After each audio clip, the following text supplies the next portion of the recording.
اعوذ باللہ من الشیطان الرجیم بسم اللہ الرحمن الرحیم۔ سورہ فتح آج ہم پڑھیں گے انشاءاللہ۔ سورہ فتح 26ویں پارے کی صورت ہے جس کی ابتدا ہوئی ہے انا فتحنا لک فتحا مبینا کہ اے نبی صلی اللہ علیہ وسلم ہم نے آپ کو ایک واضح فتح عطا کر دی۔ یہ واضح فتح کیا ہے؟ یہ واضح فتح صلح حدیبیہ ہے جس میں کوئی جنگ نہیں ہوئی اور اس کو قرآن نے واضح فتح قرار دیا، اور واقعتاً یہ واضح فتح اور بہت بڑی فتح تھی جس نے ساری فتوحات کے دروازے کھول دیے۔ جنگ خندق کے بعد جیسا کہ میں نے بتایا کہ رسول اللہ صلی اللہ علیہ وسلم نے اعلان کر دیا تھا کہ آئندہ یہ ہم پہ حملہ آور نہیں ہوں گے بلکہ آئندہ اقدام ہماری طرف سے ہوگا۔ تو جنگ خندق کے بعد 6 ہجری میں ذی القعدہ 6 ہجری میں رسول اللہ صلی اللہ علیہ وسلم عمرہ کے لیے نکلے مدینہ منورہ سے، اور اس کی وجہ یہ تھی کہ آپ نے خواب دیکھا کہ آپ اپنے ساتھیوں کے ساتھ عمرہ کر رہے ہیں، اور عمرے کے بعد آپ کے ساتھیوں نے سر منڈوائے بھی ہیں اور بال کتروائے بھی ہیں، یعنی حلق بھی کروایا ہے اور تقصیر بھی۔ تو یہ خواب آپ نے صحابہ کو بتایا، اور ساتھ ہی آپ نے اپنے ارادے کا بتایا کہ میں عمرہ کرنا چاہتا ہوں۔ تو صحابہ بھی آپ کے ساتھ جانے کے لیے تیار ہو گئے، اور مدینہ کے ارد گرد جو لوگ تھے بدو جنہوں نے اسلام قبول کیا ہوا تھا ان کو بھی اطلاع دی گئی، ان کو بھی بتایا گیا کہ اللہ کے رسول صلی اللہ علیہ وسلم اپنے ساتھیوں کے ساتھ عمرہ کرنے جا رہے ہیں، لیکن ان میں ان کی اکثریت شریک نہیں ہوئی۔ اس کی وجہ قرآن نے بتائی آگے کہ موت کا ڈر، کہ وہ سمجھ رہے تھے کہ موت کے منہ میں جا رہے ہیں، اس لیے کہ اس وقت قریش سے مسلمانوں کی جنگ ہو رہی تھی، ابھی وہ اتنا بڑا حملہ کر کے واپس گئے تھے، تو مسلمانوں کے لیے مکہ جانا بلکہ مکہ کی حدود میں جانا اپنی جانوں کو خطرے میں ڈالنا تھا، اور مسلمانوں پہ اللہ کے گھر کے دروازے قریش نے بند کیے ہوئے تھے، مسلمانوں کے عمرہ اور حج پہ پابندی تھی کہ مدینہ کے لوگ نہ عمرہ کرنے جا سکتے ہیں نہ حج کرنے جا سکتے ہیں، قریش نے یہ پابندی لگائی ہوئی تھی۔ تو رسول اللہ صلی اللہ علیہ وسلم نے جب اعلان کیا کہ آپ اپنے ساتھیوں کے ساتھ عمرہ کرنے جا رہے ہیں، تو یہ سفر کو آسان سفر نہیں تھا، یہ سفر ایسے تھا کہ جیسے کوئی دشمن کے گھر میں جا رہا ہے، موت کے منہ میں جا رہا ہے۔ تو اس لیے منافق اس میں شریک نہیں ہوئے، ارد گرد کے بدو وہ بھی اس میں شریک نہیں ہوئے اسی خوف سے۔ تو صرف 1400 صحابہ رسول اللہ صلی اللہ علیہ وسلم کے ساتھ تیار ہو کر نکلے۔ یکم ذی القعدہ 6 ہجری کو آپ مدینہ منورہ سے نکلے، اور ذو الحلیفہ جو آج میقات ہے مدینہ سے جب آپ عمرہ کرنے جا رہے ہوں مکہ کی طرف، تو اس مقام پہ آپ نے احرام باندھا، اور یہ میقات شروع سے چلا آ رہا تھا، یعنی میقات رسول اللہ صلی اللہ علیہ وسلم نے نہیں مقرر کی، یہ حضرت ابراہیم کے دور سے چلے آ رہے تھے، تو یہیں سے اہل مدینہ احرام باندھتے تھے۔ تو یہاں احرام باندھا آپ نے، اور قربانی کے جانور ساتھ لیے، قربانی کے جانوروں کے گلے میں قلادے ڈال دیے، جو روایت ہوتی تھی کہ یہ جانور اللہ کے گھر ذبح ہونے کے لیے جا رہے ہیں۔ تو آپ اپنی قصوہ اونٹنی پہ سوار ہوئے، اس کے گلے میں قلادہ ڈالا، اور عربوں کی روایت یہ تھی کہ احرام کی حالت میں اسلحہ نہیں ساتھ رکھا جا سکتا، لیکن ایک تلوار ہر کوئی رکھ سکتا ہے۔ تو تلوار گویا کہ اس وقت ہر آدمی کی ایک ایسی ضرورت تھی کہ جو ہر وقت اس کے ساتھ رہتی تھی، تو تلوار پہ کوئی پابندی نہیں تھی، اسے مذہب کے خلاف نہیں سمجھا جاتا تھا کہ عمرہ کرنے آ رہا ہے اور تلوار اٹھائی ہوئی ہے۔ تو تلوار عمرہ کرنے آنے والا، حج کرنے آنے والا اپنے ساتھ رکھ سکتا تھا احرام کی حالت میں۔ تو مسلمانوں کے پاس تلوار تھی، باقی اسلحہ عمرے کے لیے جو جا رہا ہے احرام وہ باقی اسلحہ نہیں رکھ سکتا تھا، لیکن رسول اللہ صلی اللہ علیہ وسلم نے باقی اسلحہ مکہ کے قریب پہنچا دیا۔ باقی اسلحہ اس وقت کیا تھا، یعنی تیر اور نیزے اور زریں، اس طرح کا باقی اسلحہ جو ہوتا تھا تلوار کے علاوہ، وہ آپ نے مکہ کے قریب پہنچا دیا کہ اگر ایسی ہنگامی حالت ہو کہ قریش جنگ کر رہے ہیں اور جنگ کی نوبت آ جائے تو وہاں سے فوراً ہم اپنا اسلحہ لے سکیں۔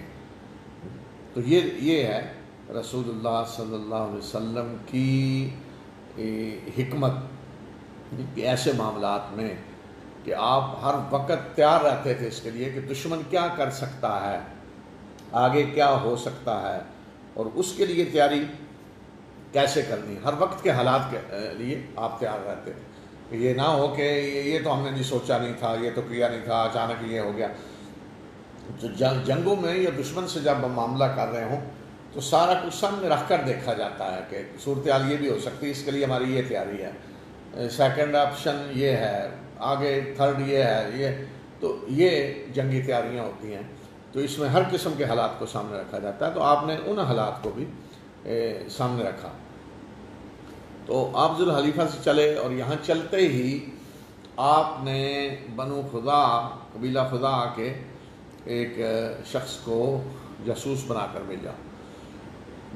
خدا کے شخص کو کیوں؟ اس لیے کہ خدا کے لوگ مدینہ کے قریب، مکہ کے قریب رہتے تھے، اور دوسرا یہ کہ خدا جو قبیلہ ہے یہ ابھی اسلام تو انہوں نے قبول نہیں کیا تھا، لیکن ان کی ہمدردیاں قریش کے ساتھ تھیں، مسلمانوں کے ساتھ تھیں، اس لیے کہ ان کا پرانا گہرا تعلق چلا آ رہا تھا بنو ہاشم کے ساتھ، دوستی بنو قبیلہ خدا کی۔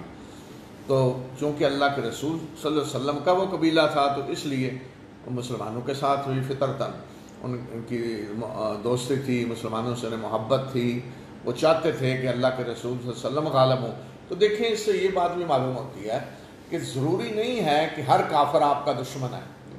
آج ہم جو سوچتے ہیں نا کہ ہر کافر گویا کہ دشمن ہے، اور ہم دشمن بنانے کی کوشش کرتے ہیں باقاعدہ کہ یہ چونکہ کافر ہے لہذا دشمن ہے، اور ہم اسے اٹھا کر کھینچ کر دشمنوں کے صف میں کھڑا کر دیتے ہیں، تم بھی جا کے وہاں کھڑے ہو جاؤ۔ تو اللہ کے رسول صلی اللہ علیہ وسلم نے ایسے نہیں کیا، جیسا کہ میں شروع سے بتاتا آ رہا ہوں کہ مدینہ ہجرت کے بعد آپ نے مشرک قبائل کو اپنے ساتھ ملایا، اپنا انہیں حلیف بنایا، حتیٰ کہ جنگی معاہدے کیے کہ اگر ان پہ حملہ ہوگا تو مسلمان ان کی مدد کریں گے۔ تو اس طرح کے کئی قبائل تھے کہ جو مشرک تھے لیکن ہمدردیاں مسلمانوں کے ساتھ تھیں۔ ان میں یہ خدا قبیلہ بھی تھا کہ وہ اگر مسلمانوں کو کوئی تکلیف پہنچتی تو قبیلہ خدا کو تکلیف ہوتی، مسلمانوں کی تکلیف کو اپنی تکلیف سمجھتے تھے، مسلمانوں کی کامیابی کو وہ اپنی کامیابی سمجھتے تھے، یہ حال تھا ان کا۔ تو اس قبیلے کے ایک شخص کو آپ نے جاسوس بنا کر بھیجا کہ وہ آگے کی صورتحال کے بارے میں بتائے، قریش کیا سوچ رہے ہیں، کیا ان کی تیاریاں ہیں، کیا کیا جا رہا ہے۔ تو اسفان کے مقام پہ جب رسول اللہ صلی اللہ علیہ وسلم پہنچے راستے میں تو اس جاسوس نے آ کر خبر دی کہ حالات اچھے نہیں ہیں، یعنی کوئی یہ نہیں کہ قریش آپ کو آرام سے مکہ میں داخل ہونے دیں گے، عمرہ کرنے دیں گے، نہیں، وہ تو جنگ کے لیے تیار ہیں اور انہوں نے فیصلہ کیا ہوا ہے کہ ہم نے عمرہ نہیں کرنے دینا۔ اب یہ کام اتنا آسان نہیں تھا کہ عمرہ نہیں کرنے دینا، کیوں؟ اللہ کا گھر ہے، اللہ کا گھر سب کے لیے کھلا ہے، کھلا ہونا چاہیے، تو آپ کسی کو کیسے روک سکتے ہیں؟ تو جاہلیت میں بھی ہر قبیلے کو اجازت تھی، وہ عمرہ کرنے آئے، حج کرنے آئے، کوئی روکتا نہیں تھا، یہ اللہ کا گھر ہے۔ تو اللہ کے گھر سے روکنے کے لیے قریش کو بہانے بنانے پڑے دوسرے لوگوں کو مطمئن کرنے کے لیے کہ ہم کیوں روک رہے ہیں، ورنہ ایک دباؤ ان پہ پڑتا۔ باقی قبائل کہتے ہیں کہ یہ ظالم ہے، اللہ کے گھر سے روک رہے ہیں، مسلمانوں کو انہوں نے روکا ہے۔ تو ظاہر ہے اس کے لیے قریش بھی اپنا پروپیگنڈا کر رہے تھے۔ کیا پروپیگنڈا وہ کر سکتے تھے کہ دیکھیں جی یہ اصل میں انہوں نے لبادہ مذہب کا اڑا ہوا ہے، یہ اصل میں عمرہ کرنے نہیں آ رہے، ان کے مقاصد اور ہیں، یہ جنگ چاہتے ہیں، اور یہ اس طریقے سے عمرے کے بہانے کچھ اور چاہتے ہیں۔ تو اس طریقے سے انہوں نے پروپیگنڈا کیا ہوگا، یا کچھ قبائل کو اس طرح بھڑکایا ہوگا، نہیں یہ ہمارے معبودوں کے دشمن ہیں، آلہہ کے دشمن ہیں، تو ہمارے آلہہ ناراض ہو جائیں گے اگر یہاں۔ اس طریقے کے انہوں نے پروپیگنڈا کر کے دوسرے قبائل کو بھی اپنا ہم نوا بنانے کی کوشش کی، خاص طور پہ وہ جو مکہ کے ارد گرد تھے.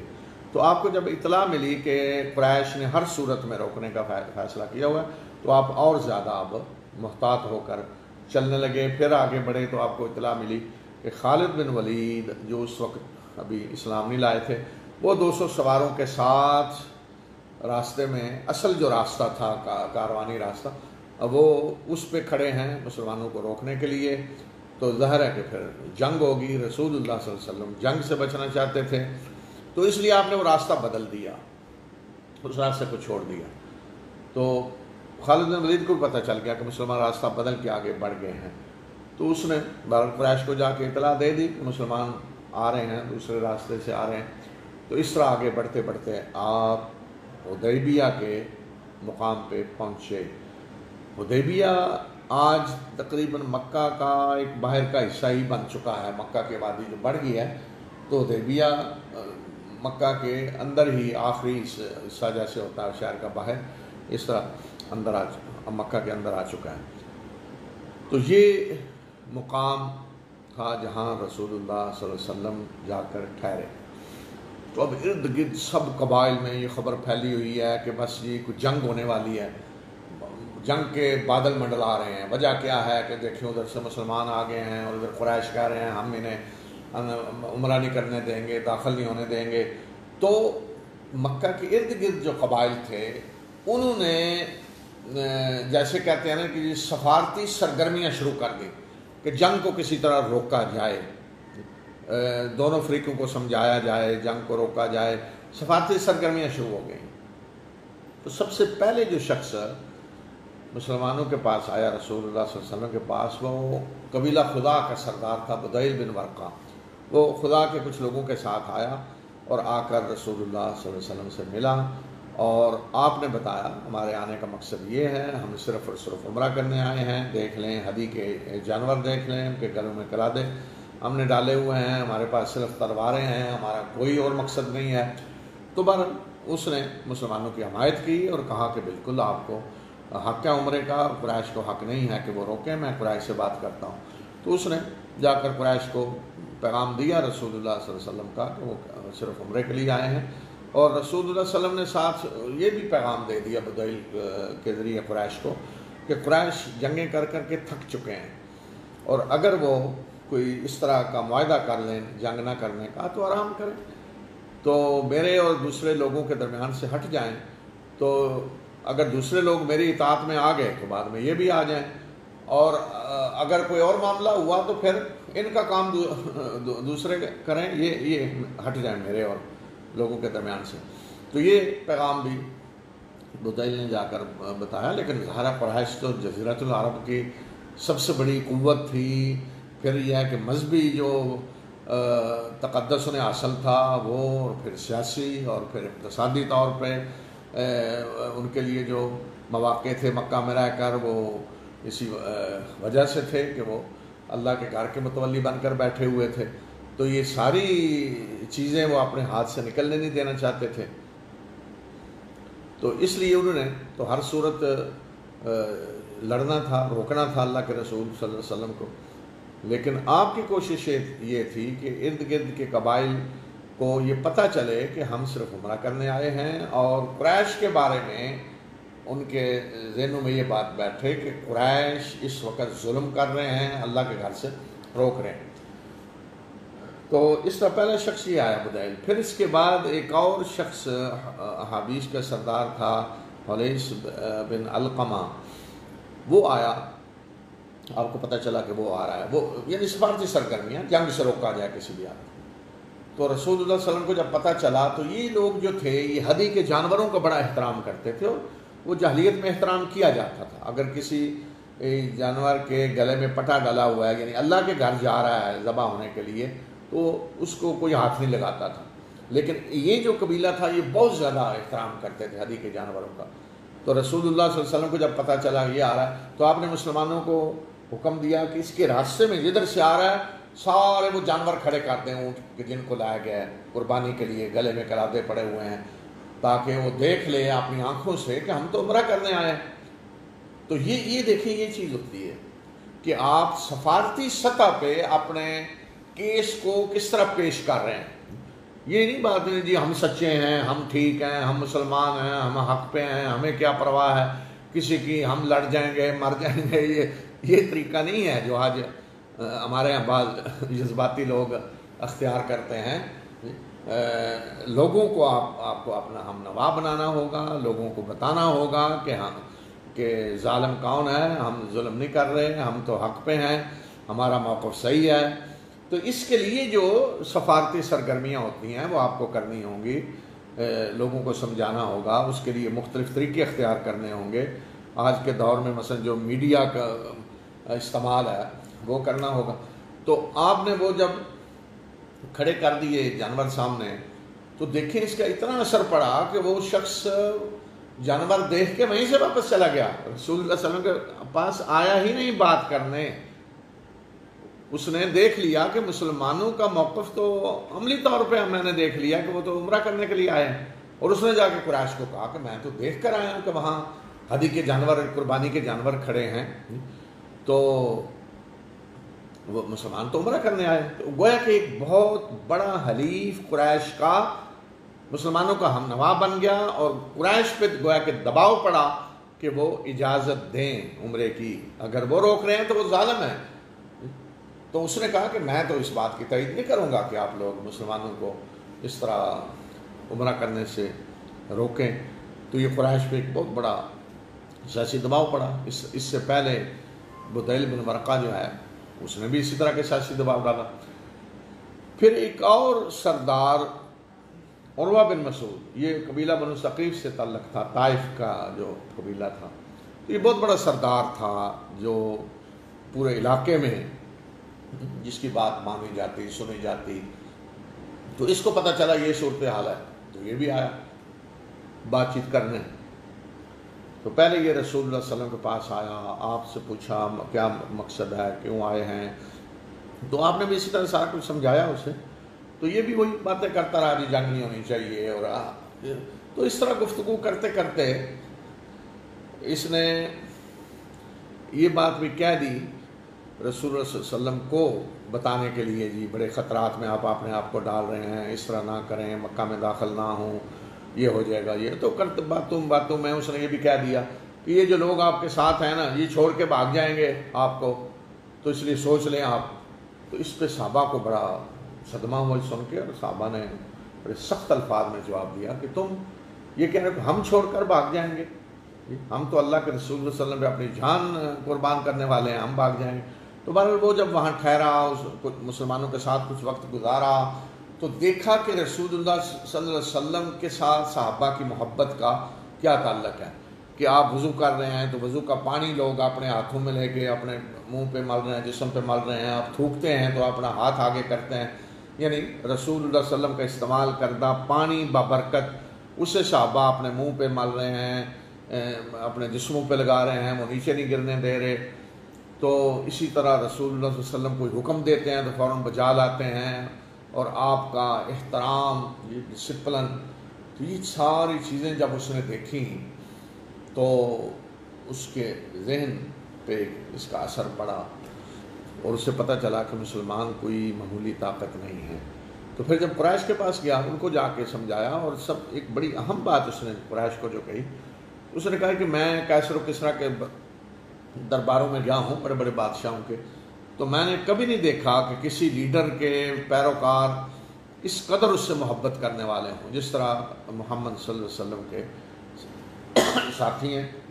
اور یہ ساری چیزیں جو اس نے دیکھی بتائیں، تو قریش کو خبردار کیا کہ دیکھو اگر تم لڑو گے تو یہ لوگ تمہارے دو تین آدمی کو قتل کیے بغیر نہیں جائیں گے، یہ یاد رکھو، نتیجہ کیا نکلے گا جنگ کا۔ تو اس طرح کے جانساروں سے لڑو گے تو دیکھ لینا کہ جنگ کا نتیجہ کیا ہوگا۔ دوبارہ قریش ڈٹ رہے، ابھی وہ مان نہیں رہے تھے، اکڑ بہت زیادہ تھی قریش میں۔ تو پھر رسول اللہ صلی اللہ علیہ وسلم نے فیصلہ کیا کہ آپ اپنا نمائندہ قریش کے پاس بھیجیں، قریش سے باقاعدہ بات چیت کریں، آپ اپنی طرف سے نمائندہ بھیجیں۔ تو پہلے آپ نے حضرت عمر کو بھیجنا چاہا، تو حضرت عمر نے عرض کیا کہ اللہ کے رسول صلی اللہ علیہ وسلم، آپ کو پتہ ہے میرے بارے میں قریش کی کیا رائے ہے، اور میرا کو وہاں قبیلہ بھی طاقتور نہیں ہے اندر مکہ کے، تو عثمان کو بھیجیں، حضرت عثمان، اس لیے کہ ایک تو آپ کا قبیلہ تھا بنو امیہ، اور مکہ میں تھا، مضبوط لیڈرشپ ان کے ہاتھ میں تھی مکہ کی، ابو سفیان سردار تھا، اور دوسرا یہ کہ حضرت عثمان طبعاً جس طرح ایک نرم مزاج تھے، تو قریش کی ان کے بارے میں اس طرح کی رائے نہیں تھی جو حضرت عمر کے سخت فیصلے اور حضرت عمر کا رویہ جو ہوتا تھا، تو حضرت عمر کے بارے میں جو تھی، تو حضرت عمر جاتے تو ممکن بات چیت کے لیے تیار ہی نہ ہوتے ہیں، تو حضرت عثمان سے تیار ہو جاتے، تو رسول اللہ صلی اللہ علیہ وسلم نے حضرت عثمان کو بھیجنے کا فیصلہ کیا۔ تو حضرت عثمان گئے تو ان کے اپنے ہی قبیلے کے لوگ، سعید بن عاص نے انہیں اپنی پناہ میں لیا اور مکہ میں داخل ہوئے، پھر قریش سے جا کر بات چیت کی، بتایا کہ ہم کیوں آئے ہیں، اور باقاعدہ جیسے مذاکرات ہوتے ہیں ہوئے، تو قریش نے کہا اچھا ہم سوچ کر بتاتے ہیں، ہمیں کچھ وقت دیں، اور حضرت عثمان کو کہا کہ آپ عمرہ کرنا چاہیں تو کریں، تو حضرت عثمان نے کہا کہ نہیں، میں اکیلے اس طرح عمرہ نہیں کروں گا جب تک اللہ کے رسول صلی اللہ علیہ وسلم نہیں کرتے۔ تو قریش نے انہوں نے کہا کہ آپ ٹھہر جائیں، تھوڑا بتاتے ہیں آپ کو سوچ کر، تو حضرت عثمان رک گئے وہاں۔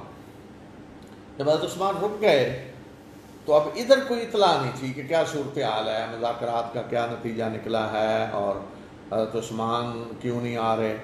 تو اسی دوران افواہ پھیل گئی کہ حضرت عثمان کو شہید کر دیا گیا ہے۔ اب آپ دیکھیں کہ کتنی دور تھا، اب جو میں کہہ رہا ہوں نا ایک محلہ بن گیا ہے مکہ کا، تو کتنی دور، 12-13 کلومیٹر زیادہ یا 15 کلومیٹر بھی کر لیں، اتنا کو فاصلہ تھا صرف۔ تو افواہ پھیل گئی کہ حضرت عثمان شہید ہو گئے ہیں۔ تو اس کے بعد پھر رسول اللہ صلی اللہ علیہ وسلم نے فیصلہ کیا کہ ہم عثمان کے خون کا بدلہ لیے بغیر نہیں جائیں گے، عثمان کے خون کا بدلہ لیے بغیر نہیں جائیں گے، یعنی جنگ کریں گے، اب بدلہ لیں گے عثمان کے خون کا، کہ ہمارے سفیر کو انہوں نے قتل کر دیا۔ سفیروں کو قتل کرنا بہت بڑا جرم ہوتا تھا، یعنی اس حد تک کوئی باغی سرکش ہو گیا ہے کہ سفیروں کو قتل کرنا شروع کر دیا ہے۔ تو اس کے لیے پھر آپ نے صحابہ سے بیعت لی۔ وہ بیعت کیا تھی کہ موت پہ بیعت تھی، لڑنے کے لیے تھی کہ ہم عثمان کے خون کا بدلہ لیں گے، وہ بدلہ لیے بغیر نہیں جائیں گے۔ وہ بیعت رسول اللہ صلی اللہ علیہ وسلم سے کی سب نے، اور وہ بیعت ایک درخت کے نیچے ہوئی، اس لیے اس بیعت کو بیعت الشجرہ بھی کہتے ہیں، شجرہ درخت کو کہتے ہیں، اور اس بیعت کو بیعت رضوان بھی کہتے ہیں، اس لیے کہ جو اس بیعت میں شریک ہوئے اللہ تعالیٰ نے ان کے لیے اعلان کر دیا کہ اللہ ان سے راضی ہو گیا، رضا سے ہے رضوان، تو بیعت رضوان بھی اس کو کہتے ہیں۔ تو یہ بیعت جنہوں نے کی، اللہ تعالیٰ نے کہا کہ انہوں نے گویا کہ اللہ کے ہاتھ پہ بیعت کیا، جنہوں نے اللہ کے رسول صلی اللہ علیہ وسلم کے ہاتھ پہ بیعت کی۔ تو یہ بیعت جب ہوئی تو اس کی اطلاع قریش تک پہنچ گئی کہ مسلمان تو تیار ہیں جان دینے کے لیے، تو اس کا بھی بہرحال ایک نفسیاتی اثر پڑا۔ تو بیعت جب ہو گئی تو اتنے میں حضرت عثمان آ گئے، پتہ چلا کہ وہ افواہ تھی، خبر غلط تھی، حضرت عثمان آ گئے واپس، اور آ کر انہوں نے ساری صورتحال بتائی۔ تو اب اس طرح کی صورتحال بن گئی کہ قریش ڈٹے ہوئے ہیں کہ ہم نے داخل نہیں ہونے دینا، اور مسلمان کہہ رہے ہیں کہ نہیں، ہم نے عمرہ کرنا ہے، ہم نے عمرہ کیے بغیر واپس نہیں جانا۔ تو دونوں فریق جب اس طرح اپنے اپنے موقع پہ ڈٹے ہوئے ہیں تو نتیجہ کیا نکلے گا؟ جنگ، اور سب کی کوشش تھی کہ جنگ نہ ہو۔ تو اب تو ارد گرد کے لوگ کوششیں کر رہے تھے، تو یہ جب صورتحال قریش نے دیکھی کہ مسلمانوں نے بیعت کی ہے موت پہ جنگ کے لیے، تو پھر ان پہ بھی اس کا نفسیاتی اثر پڑا کہ جنگ ہوگی تو کیا نتیجہ نکلے گا، ایسے جان نثار لوگ، ان سے لڑنا کوئی آسان کام نہیں ہے۔ تو پھر اب قریش نے اپنا نمائندہ بھیجنے کا فیصلہ کیا۔ تو یہ بیعت جو میں بتا رہا تھا، تو سب لوگوں نے بیعت کی، صرف ایک شخص تھا جس نے نہیں کی، وہ تھا جد بن قیس، منافق ایک آ گیا تھا۔ تو اس سفر میں منافق نہیں آئے، ان کو پتہ تھا کہ دشمن کے گھر میں جا رہے ہیں، وہ تو بعد میں کہہ رہے تھے کہ مسلمان اب واپس نہیں آئیں گے، ختم۔ تو لیکن یہ کسی طرح آ گیا ایک شخص، تو اس نے بیعت نہیں کی، یہ چھپ کے اپنے اونٹ کے پاس ادھر ادھر بیٹھ گیا، اسے کہا گیا آؤ بیعت کرو، تو اس نے کہا نہیں میں اس کام لگا ہوا ہوں، مجھے رہنے دیں، آپ کریں بیعت جا کے، تو اس نے بیعت نہیں کی۔ دیکھیں انسانوں کا رویہ کیسے ہوتا ہے، اور ہر انسان اپنی ایک شخصیت رکھتا ہے، اپنا ایک اس کا فیصلہ ہوتا ہے، اللہ نے ہر انسان کو الگ عقل دی ہے، اس کے کام لے کر اس نے فیصلہ کرنا ہے۔ تو اب ایک شخص نے اسلام کا بھی اظہار کیا ہوا ہے، مدینہ منورہ میں مسلمان ہے، اس کا مطلب اللہ کے رسول صلی اللہ علیہ وسلم کے ساتھ نمازیں بھی پڑھتا ہے آپ کے پیچھے سارا، اور یہ خطرناک ترین سفر تھا، یہ اس میں بھی آ گیا، لیکن یہاں آ کر بھی بیعت نہیں کی، یہاں آ کر بیعت نہیں کی۔ اللہ کے منافق کا تو مطلب یہ ہے نا کہ اظہار کر دیں اندر کچھ اور ہو، ظاہرین کا اس نے ظاہرین بھی بیعت نہیں کی۔ یہ ہوتی ہے جو توفیق اللہ تعالیٰ کی، کہ اللہ محروم کر دیتا ہے لوگوں کو بعض، کیونکہ ان کے اندر جو کچھ ہوتا ہے اس کی وجہ سے اللہ تعالیٰ انہیں توفیق نہیں دیتا۔ تو باقی سب صحابہ نے بیعت کی۔ تو اب میں بتا رہا تھا کہ قریش نے اپنا نمائندہ بھیجا، اور وہ نمائندہ کون تھا؟ سہیل بن عمر۔ سہیل بن عمر قریش کا ایک سردار، اور جو بڑا ماہر تھا سفارت کاری میں، معاہدے وغیرہ کرنے میں، جس طرح کے آگے جس طرح کا گفتگو اس نے کی، جو انداز اختیار کیا، اس سے جیسے پتہ چلتا ہے کہ بڑا ماہر آدمی تھا اس میں۔ تو جب سہیل بن عمر آیا تو رسول اللہ صلی اللہ علیہ وسلم نے بتا دیا کہ سہیل کو بھیجنے کا مطلب یہ ہے کہ قریش اب صلح چاہتے ہیں، قریش صلح چاہتے ہیں، اگر کوئی اور معاملہ ہوتا تو سہیل کو نہ بھیجتے، کسی اور کو بھیجتے۔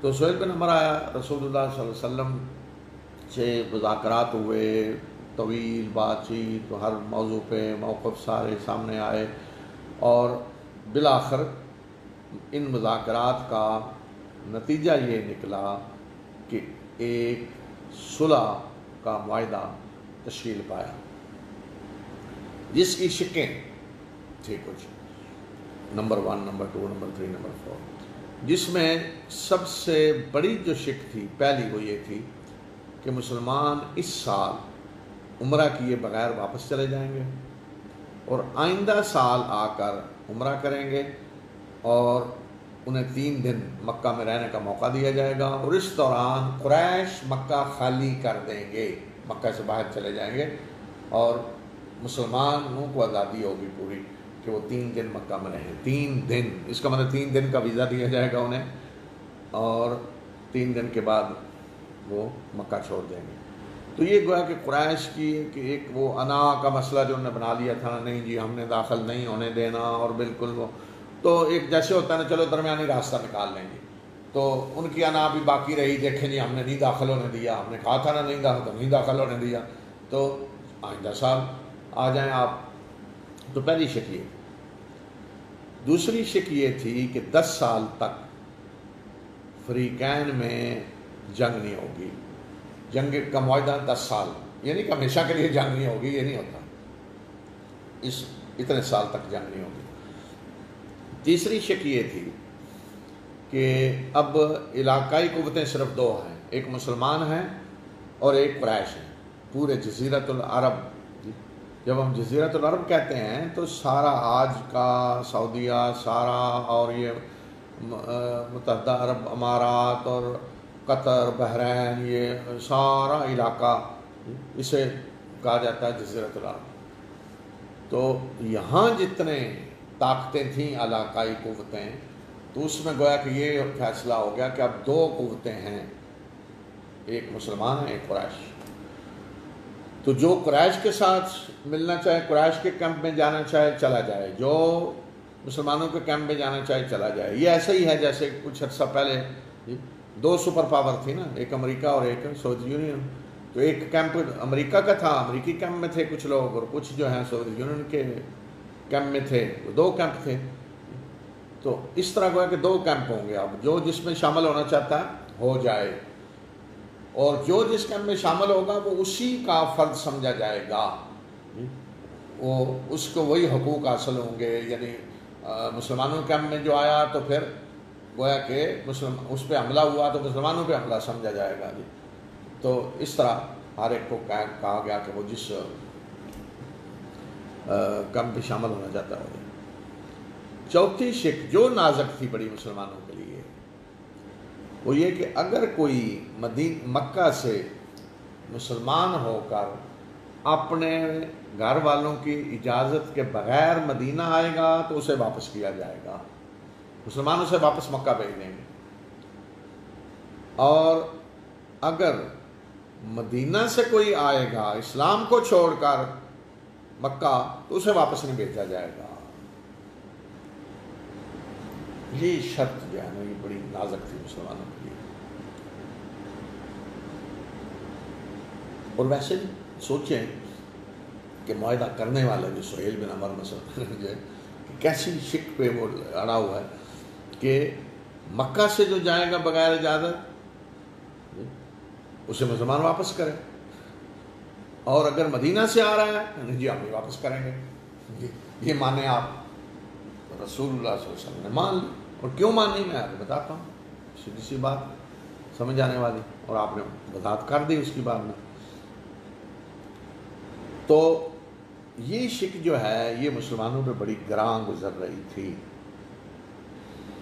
کہ گویا کہ تھوڑے دب رہے ہیں ہم نے دب کے صلح کی ہے. ایک ہوتا نا کہ آپ نے کسی ملک سے کوئی معاہدہ کیا ہے، کوئی سفارتی فیصلہ کیا ہے کوئی، تو ایک یہ بھی چیز ہوتی ہے نا کہ اپنے عوام کو بھی آپ نے مطمئن کرنا ہے. جو آپ کی فوج ہے، آپ کے لوگ ہیں، یہ ان کو بھی مطمئن کرنا ہے کہ یہ معاہدہ جو ہم نے کیا ہے ہمارے لیے بہتر ہے، اس میں یہ چیزیں. لیکن اگر کوئی ایسی چیزیں سامنے آ رہی ہوں کہ جو سمجھا جا رہا ہو، عام دیکھنے والا سننے والا یہ سمجھے نہیں یہ معاہدہ تو ہماری مفاد میں نہیں ہے، اس میں تو ہم دب گئے ہیں، ہماری کمزوری کا اظہار ہوا ہے، تو ظاہر ہے عوام اس میں پھر مطمئن نہیں ہوتے، تو نفسیاتی اثر پڑتا ہے لوگوں پہ. تو لیڈر کا کام یہ بھی ہوتا ہے نا کہ اپنے ساتھیوں کو، اپنے عوام کو اپنے فیصلوں کے بارے میں ایک تو یہ کہ اعتماد میں لینا، اور دوسرا لیڈر جو فیصلہ کرے اس پہ لوگ مطمئن ہوں کہ صحیح فیصلہ کیا گیا ہے، وہ اپنے فیصلے کے بارے میں لوگوں کو مطمئن کرے. تو یہ بڑی اہم ایک ضرورت ہوتی ہے ہمیشہ. تو اس مسئلے میں اب بڑا نازک وہ مرحلہ آیا کہ مسلمان یہ سمجھ رہے تھے کہ ہم دب گئے. پھر اس پہ جیسے کہتے ہیں کہ ایک چیز نے اس معاملے کو اور زیادہ بھڑکا دیا. وہ ایک واقعہ حادثہ کہ سہیل بن عمر جو قریش کے نمائندے ہیں، سفیر ہیں، انہی کے بیٹے ابو جندل جو مسلمان ہو چکے تھے اور مکہ میں گرفتار تھے اور جنہیں ستایا جا رہا تھا، جو مسلمان ہو چکے تھے مکہ میں گرفتار تھے تو انہیں ستایا جاتا تھا، اذیتیں دی جاتی تھیں، تشدد کیا جاتا تھا ان پہ. تو ان پہ بھی تشدد ہوا اور ستایا گیا. تو عین اس وقت جب یہ معاہدہ لکھا جا رہا تھا، گویا کہ ابھی دستخط نہیں ہوئے، تو ابو جندل آ گئے اور آ کے مسلمانوں کے سامنے اپنے آپ کو ڈال دیا، بیڑیاں پہنی ہوئی، پتہ نہیں کس طرح نکل کے وہ بہرحال وہاں پہنچ گئے، اور تشدد کے آثار اور یہ.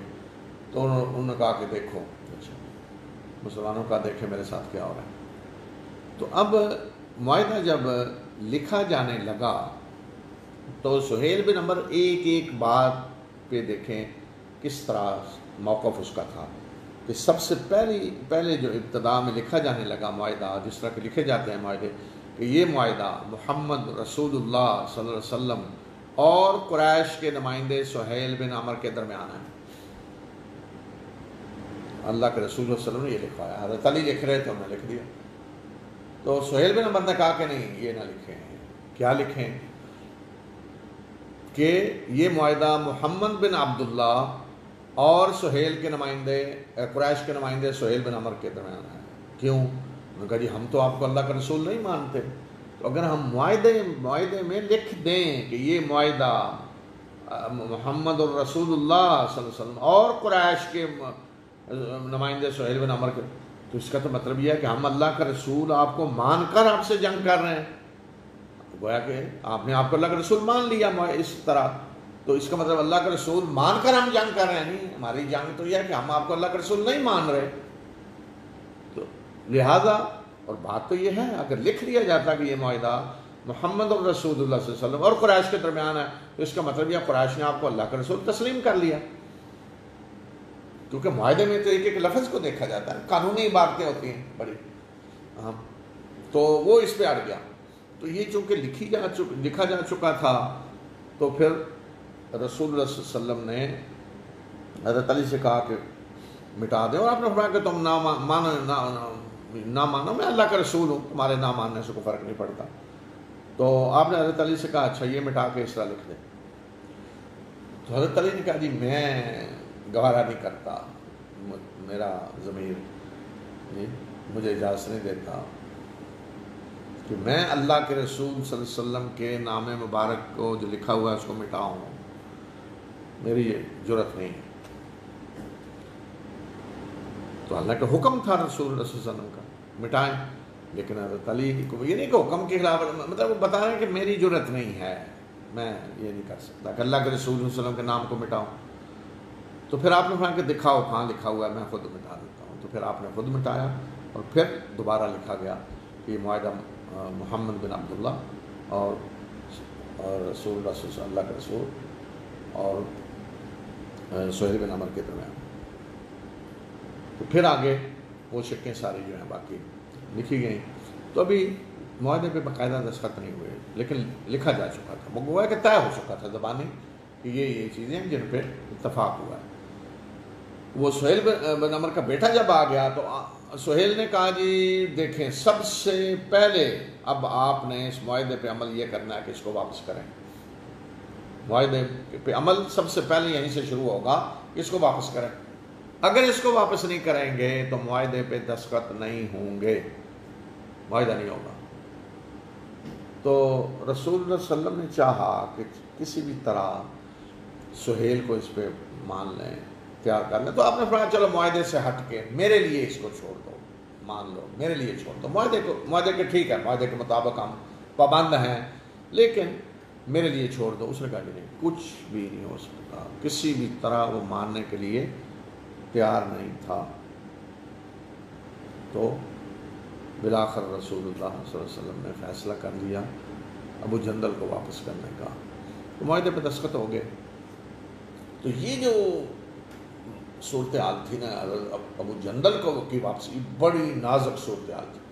مسلمانوں کے لیے بڑا جذباتی مسئلہ بن گیا کہ ایک ان کا ساتھی مسلمان جس پہ تشدد کیا جا رہا تھا، وہ بھاگ کر کہیں آیا مسلمانوں کے پاس، اور اسے مسلمان واپس کر رہے ہیں. پھر تو ابو جندل کہہ رہے تھے مجھے درندوں کے پاس واپس بھیج رہے ہو، دیکھتے نہیں میرے ساتھ کیا ہو رہا ہے، پھر مجھے واپس درندوں کے پاس بھیج رہے ہو، میرے ساتھ کیا سلوک کریں گے. تو رسول اللہ صلی اللہ علیہ وسلم فرما رہے تھے کہ ابو جندل جاؤ، ہم نے معاہدہ کیا ہوا ہے، اللہ تمہارے لیے کوئی راستہ نکالے گا. آپ انہیں تسلی دے رہے تھے، مطمئن کر رہے تھے کہ ہم معاہدے کے پابند ہیں، اللہ تمہارے لیے کوئی راستہ نکالے گا. تو یہاں ذرا ٹھہر کے سوچیں، دیکھیں کہ کتنی نازک صورتحال ہے کہ رسول اللہ صلی اللہ علیہ وسلم ایک مسلمان کو جس پہ تشدد کر رہے تھے کافر، یا دوسرا ملک سمجھ لیں جیسے تشدد کر رہا تھا، اسے اذیتیں دے رہا تھا، وہ بھاگ کر مسلمانوں کے پاس آیا ہے. تو اللہ کے رسول واپس کر رہے ہیں، کیوں؟ یہ ہمارا معاہدہ ہے ان کے ساتھ. یہ ہوتے ہیں معاہدے. معاہدوں کی پابندی کتنی ضروری ہوتی ہے اور ان کو کتنی اہمیت دی جاتی ہے اور دی جانی چاہیے. یہ ہوتے ہیں بین الاقوامی معاہدے، ملکوں کے درمیان معاہدے. تو یہ نہیں ہو سکتا کہ آپ جی کوئی پرواہ نہ کریں، معاہدوں کی کوئی پابندی نہ کریں اور جو چاہیں آپ اٹھ کے کر گزریں. تو حکومتیں ایسا نہیں کر سکتی. اللہ کے رسول صلی اللہ علیہ وسلم کا یہ طریقہ نہیں ہے. ہاں البتہ آپ معاہدہ توڑ دیں، معاہدہ اگر معاہدے کی خلاف ورزی نہیں اجازت، لیکن آپ معاہدہ ہی توڑ دیں، ختم کر دیں، معاہدہ ہمارا ختم ہے، ٹھیک ہے پھر کر لیں جو کچھ کرنا ہے. لیکن یہ نہیں ہو سکتا کہ آپ نے معاہدہ کیا ہوا ہے اور معاہدے کی خلاف ورزی کر رہے ہیں، یہ نہیں ہو سکتا. اسلام اس کی اجازت نہیں دیتا. نازک ترین صورتحال دیکھ لیں کہ اللہ کے رسول صلی اللہ علیہ وسلم نے معاہدے کی خلاف ورزی نہیں ہونے دی. تو آپ نے ابو جندل کو باپ کے ساتھ روانہ کر دیا. جب جا رہے تھے تو حضرت عمر ساتھ ساتھ تھوڑی دیر چلتے گئے. ابو جندل کو کچھ کہہ رہے تھے کہ یہ کافر اس طرح ہیں. حضرت عمر چاہتے تھے بیٹا خود ہی کو کارروائی کر دے, اور اپنی تلوار بھی قریب کرتے رہے اس کے, تلوار لے کے کر دو خود ہی, یعنی تم خود کر دو ٹھیک ہے, ہم تو ذمہ دار نہیں ہیں. لیکن وہ ابو جندل کو سمجھ نہ آئی کہ وہ کیا چاہتے ہیں. تو مسلمان اس طرح بہت پریشان ہو گئے. اس سے ابو جندل والے معاملے نے اور زیادہ پریشان کر دیا. تو اب فیصلہ ہو گیا کہ ختم, اس سال چلے جانا, آئندہ سال آ کر عمرہ کرنا ہے. تو اب کیا تھا کہ مسلمان قربانی کریں, سر منڈوائیں, ریحان کھول دیں. تو رسول اللہ صلی اللہ علیہ وسلم نے مسلمانوں کو حکم دیا کہ الگ کروائیں, سر منڈوائیں, ریحان کھول دیں. تو کوئی تیار نہیں ہوا, کوئی تیار نہیں. یہ پہلا واقعہ تھا رسول اللہ صلی اللہ علیہ وسلم کی زندگی میں کہ آپ حکم دے رہے ہیں اور کوئی تیار نہیں. تو آپ حضرت ام سلمہ رضی اللہ تعالیٰ عنہ کے پاس گئے. اس سفر میں وہ آپ کے ساتھ تھیں, حضرت ام سلمہ, جن کی بڑی عظیم قربانیاں ہیں اسلام کے لیے, ہجرت کی, پھر شوہر ان کے مدینہ پہنچ کر فوت ہوئے, پھر رسول اللہ صلی اللہ علیہ وسلم نے ان سے نکاح کیا. تو بڑی عظیم خاتون تھی, عظیم مومنہ ام سلمہ. تو آپ ان کے پاس گئے, مشورہ کیا کہ دیکھیں یہ صورتحال ہے. تو انہوں نے عرض کیا کہ اللہ کے رسول صلی اللہ علیہ وسلم, آپ دیکھ رہے ہیں جذباتی کیفیت ہے لوگوں کی, تو آپ چھوڑ دیں انہیں, کچھ نہ کہیں. آپ خود اٹھ کر اپنے قربانی کریں, اپنے بال منڈوائیں, تو لوگ خود بخود عمل کر لیں گے. پھر انہیں پتہ چل جائے گا کہ بس اب یہی فیصلہ ہے, یہی عمل کرنا ہے.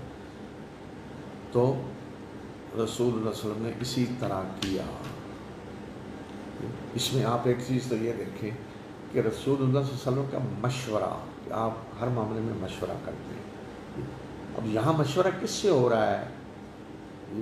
حضرت ام سلمہ رضی اللہ تعالیٰ عنہا سے. اور کتنا عظیم مشورہ انہوں نے دیا اس موقع پر. اس سے ان کی دانائی, بصیرت, اس کا پتہ چلتا ہے. تو رسول اللہ صلی اللہ علیہ وسلم نے اسی طرح کیا. تو آہستہ آہستہ صحابہ بھی اٹھے, انہوں نے اپنی قربانی کی, بال کٹوائے, احرام کھول دیے, اور واپسی کا سفر شروع ہو گیا.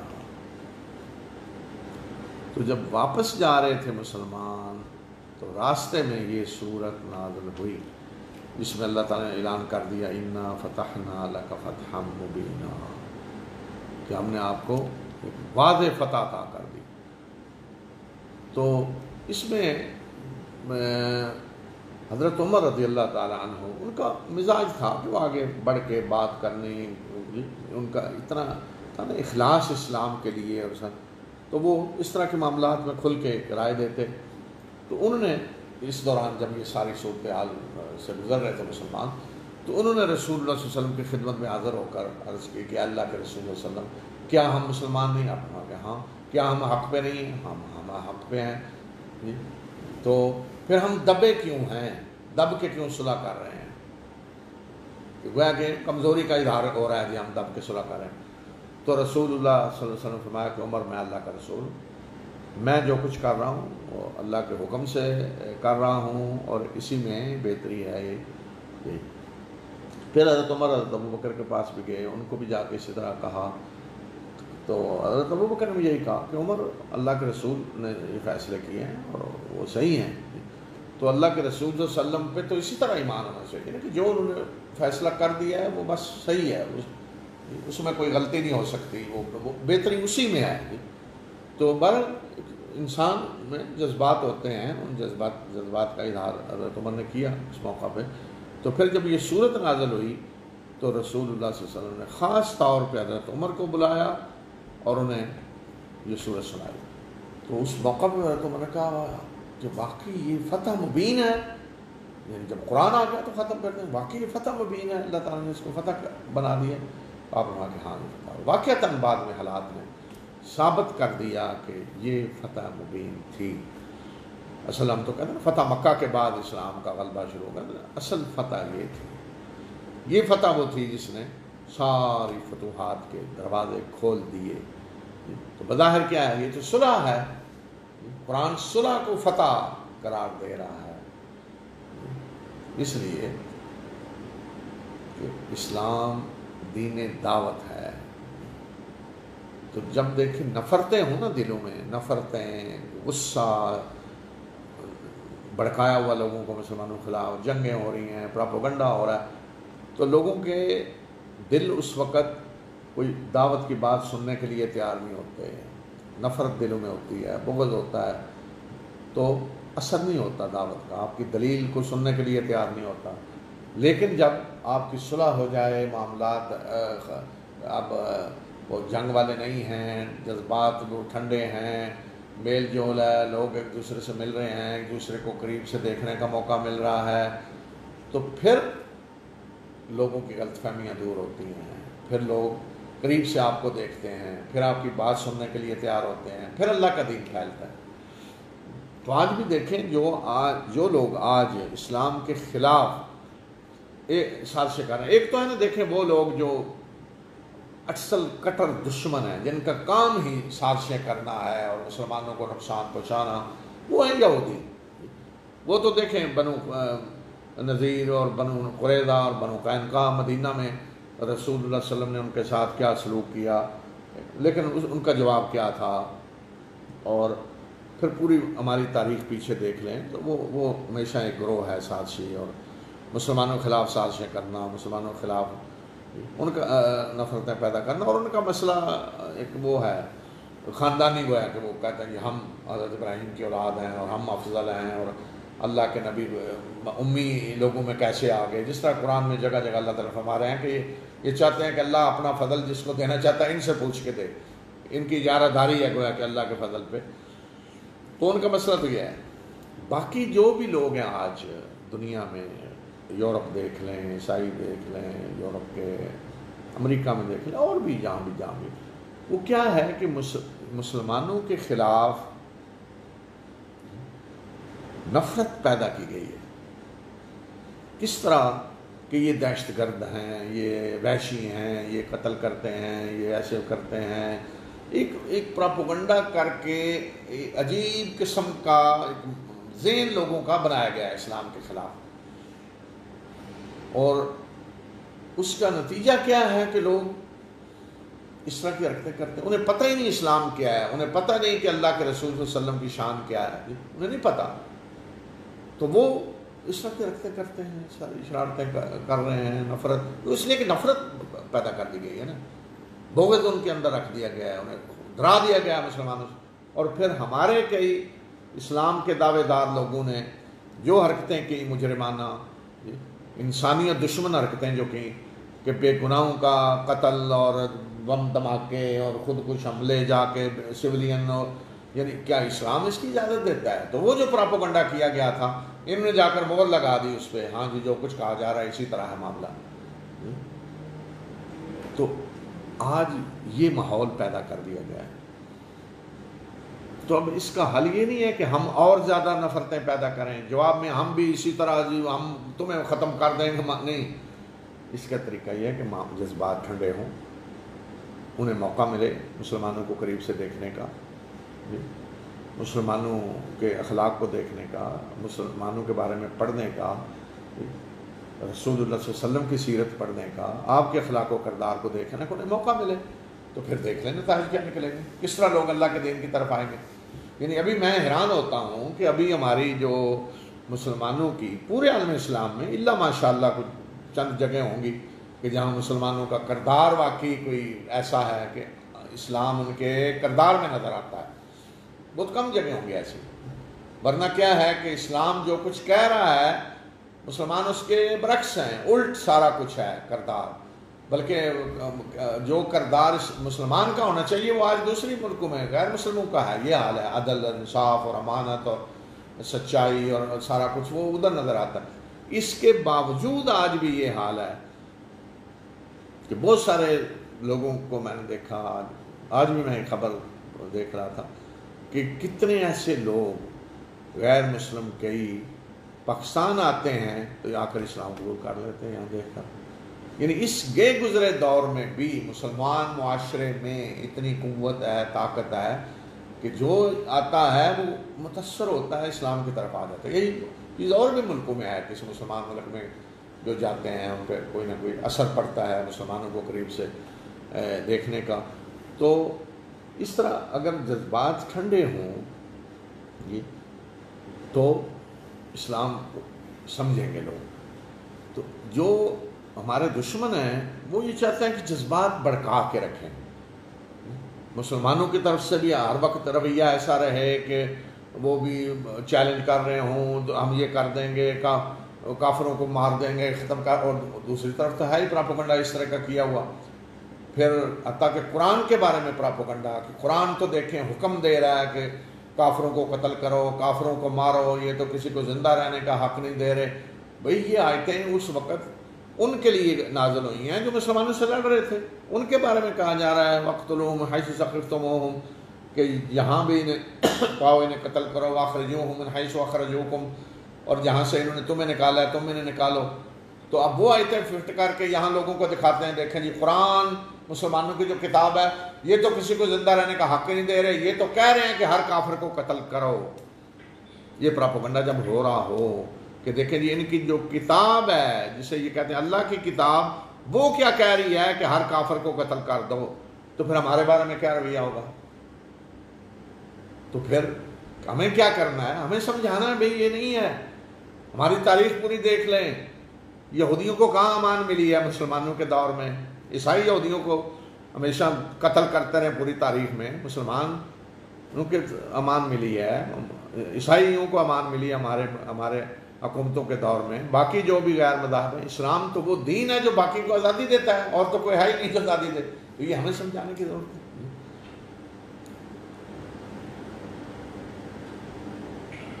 تو بہرحال یہ فتح مبین واقعی بنی اور اس کے بعد دروازے کھلتے گئے۔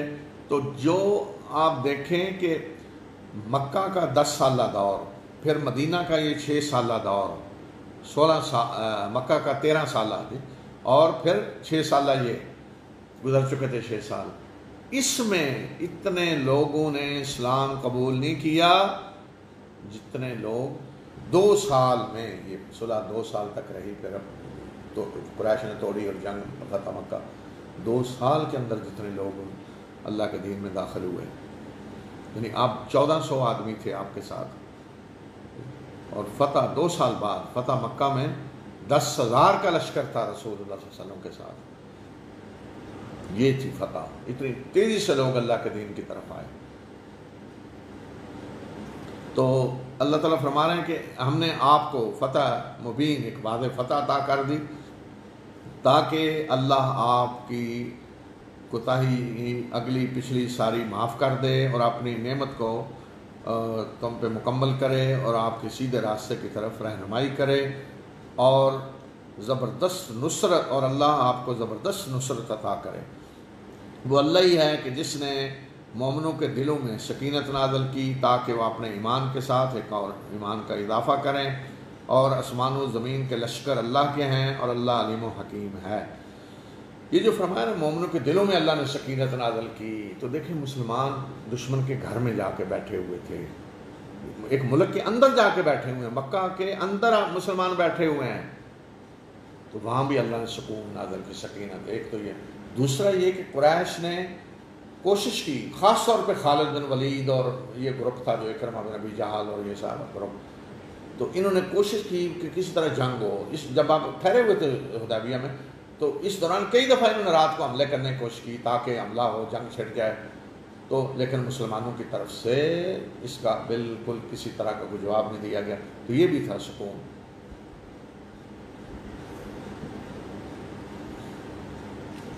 تو یہ فرمایا کیوں اللہ نے سکینت نازل کی اور کیوں اللہ نے جنگ نہیں ہونے دی، تاکہ اللہ مومن مردوں اور عورتوں کو ایسے باغوں میں داخل کرے جن کے اندر نہریں بہہ رہی ہوں گی، ہمیشہ اس میں رہیں گے، اور وہ ان کی گناہوں کو ان سے دور کر دے، اور یہ اللہ کے ہاں عظیم کامیابی ہے۔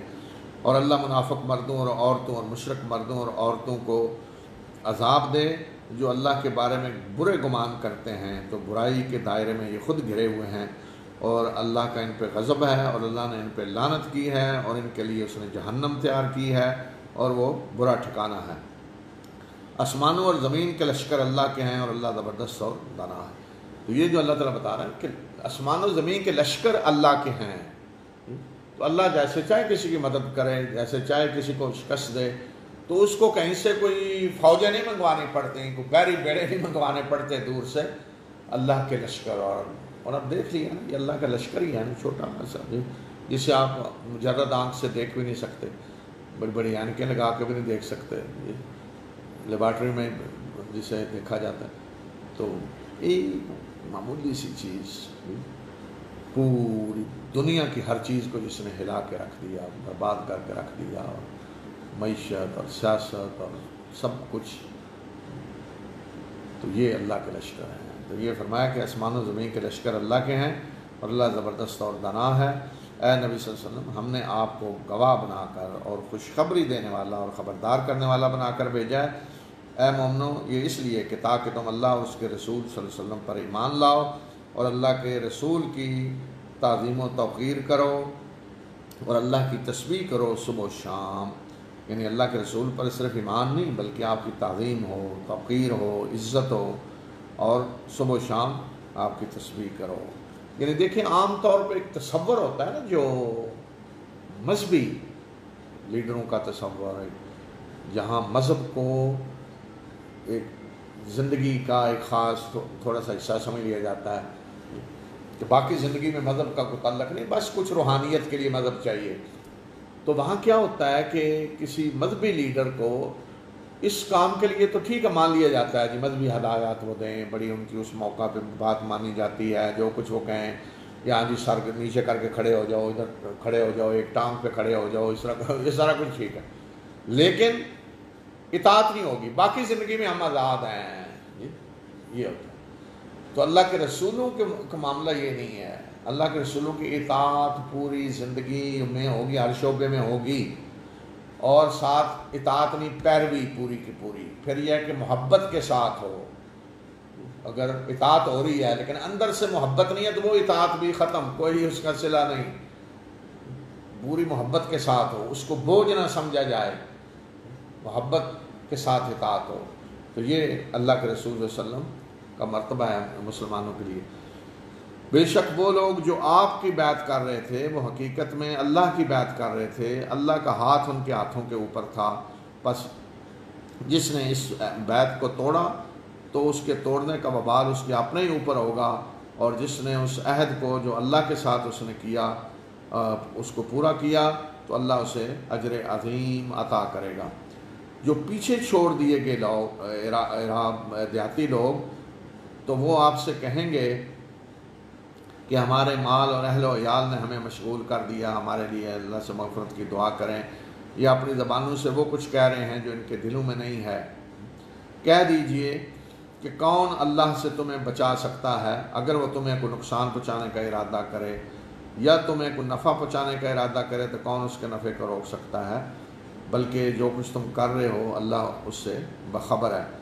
تو یہ بتایا کہ دیہاتی لوگ، تو ان کو کہا ہے سیقولون المخلفون، مخلف کہتے ہیں جسے خود پیچھے چھوڑ دیا گیا، ایک دن خود رہا ہے، خود رہے تھے وہ، لیکن اللہ تعالیٰ کہہ رہے ہیں کہ مخلف، جنہیں پیچھے چھوڑ دیا گیا۔ تو گویا کہ اللہ نے توفیق نہیں دی انہیں۔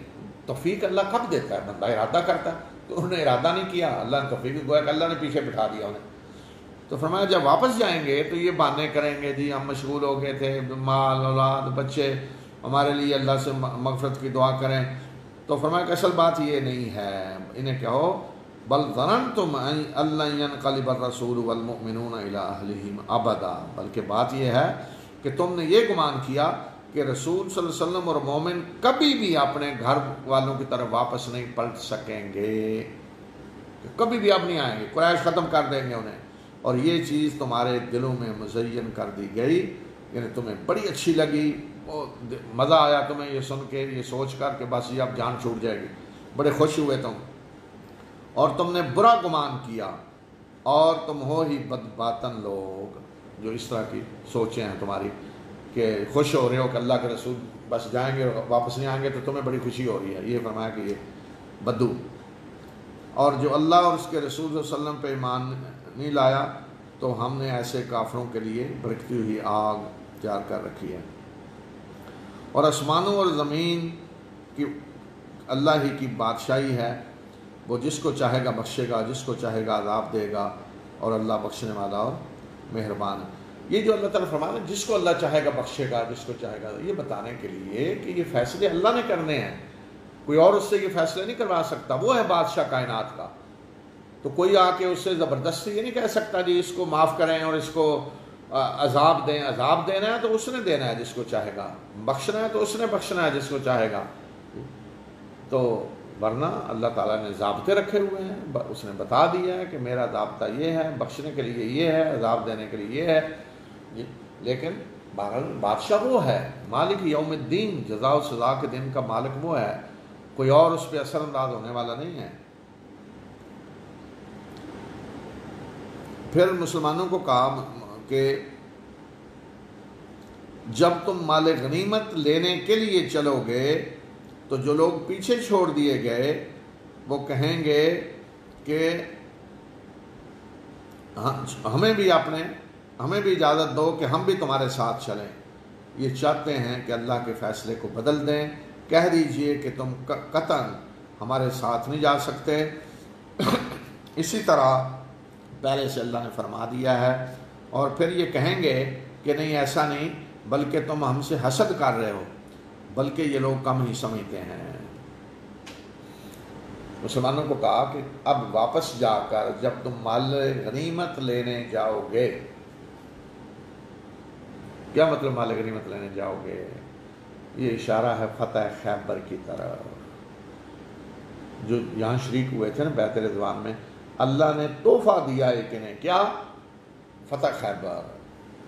اور اس لیے حکم ہوا کہ صرف یہی لوگ جائیں گے اور کسی کو شریک نہیں کیا جائے گا۔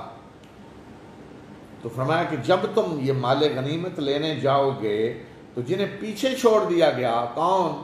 جو مکہ میں بیٹھے رہے منافق، اس لیے کہ معاملہ تو عمرے کا تھا نا، عمرہ کرنے جا رہے ہیں، کہ جنگ کے لیے تو نہیں آ رہے تھے، تو بہانہ بھی تھا، وہ جی عمرہ کرنے جانا ہے نا، ہمیں پتا ہوتا جنگ تو ہم جاتے، تو عمرہ تھا، ہم مشغول ہو گئے، ٹائم نہیں تھا، یہ گھر کے کام، یہ تو بڑا آسان تھے عذر۔